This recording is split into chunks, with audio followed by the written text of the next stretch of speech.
ખાંડ પણ નાખી શકો છો પહેલાં જ કીધું.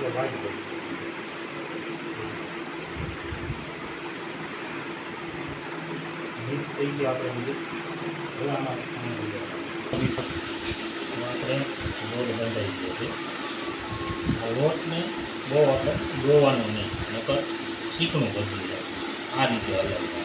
ભજી એકદમ નરમ બનાવવું ને આ રીતે હલાવવાનું. નીચેથી ખાલી આમ સફેદ કરવાનું. આ રીતે શેપ રિલેટ રાખવાનું. ભજી બહુ નહીં આપણે પાણી નાખશું તે આમાં કરીએ એટલે સરખો થઈ જવું જોઈએ.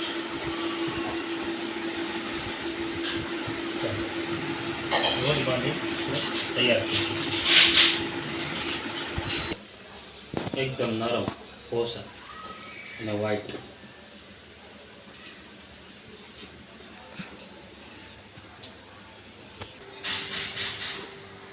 ગરમા ગરમ ભજીયા એકદમ નરમ કમ્પ્લીટ થઈ ગયા છે. આપણે જમવા માટે એકદમ નરમ રૂ જેવા, પોસા રૂ જેવા, જારી પડી જાય.